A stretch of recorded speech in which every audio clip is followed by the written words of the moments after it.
одевался, по-черкесски брил голову и носил за поясом длинный кинжал. Николай смертельно побледнел и вышел на улицу. Дождался Михаила, и между ними произошел разговор.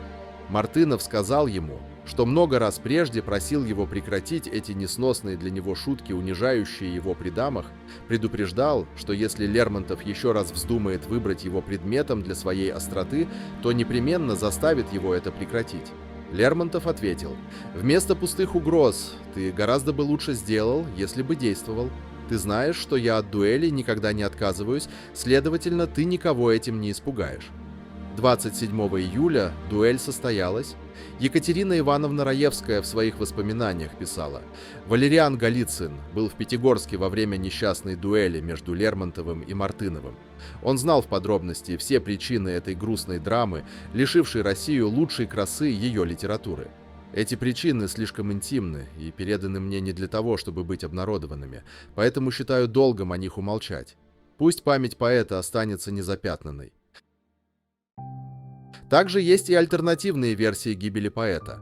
Одни полагают, что дуэль могла быть инспирирована царскими властями, так как творчество Лермонтова и его сатира на высшее общество России были крайне дерзкими и критичными. Существует теория, что Мартынов стал лишь орудием в чужих руках, а Лермонтова умышленно убрали, видя в нем опасного для государства человека. Его стихотворения, как «Прощай, немытая Россия», «Смерть поэта» и «Дума», обличали пороки русского общества и деспотизм властей. Лермонтова уже не раз отправляли в ссылку за его творчество и вольнодумство, но поэт не мог и не хотел замолчать. Доказательств нет, но версия осталась в истории. Дуэль Лермонтова и Мартынова были проведены по всем правилам того времени. Ее исход оказался неожиданно трагичным. Изначально казалось, что дуэль все-таки не состоится. Князь Васильчиков, секундант Мартынова, отмечает, что, скорее всего, Лермонтов был убежден, что все кончится пулями в воздух. Но вышло все не так, как кто-либо ожидал. Дуэль произошла вечером 15 июля 1841 года в подножии горы Машук в Пятигорске, в укромном месте, которое выбрано специально, чтобы избежать посторонних глаз. На лице Лермонтова, как вспоминали его друзья, была характерная ироничная улыбка. В тот момент, когда прозвучала команда, он поднял пистолет, но не спешил выстрелить.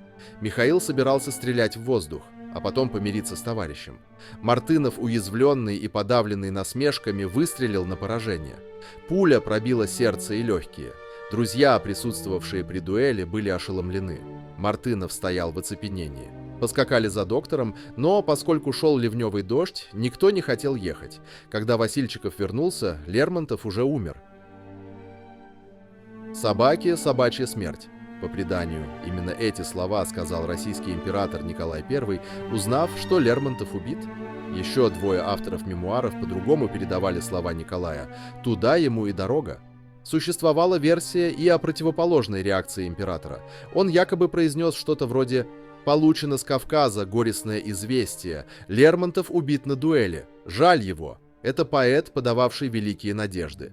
Противоречие, скорее всего, объясняется просто. Николай произнес обе фразы, каждую для своей аудитории. Так закончилась последняя дуэль Лермонтова, оставив после себя только вопросы, сожаления и неутихающие разговоры о том, что могла бы ли эта дуэль между двумя друзьями иметь другой финал, если бы ее участники были менее страстными, гордыми и уязвимыми. Какова истинная причина произошедшей трагедии? Каким бы могло быть творческое наследие гениального поэта, если бы он прожил долгую жизнь? К сожалению, ответов на эти вопросы нет.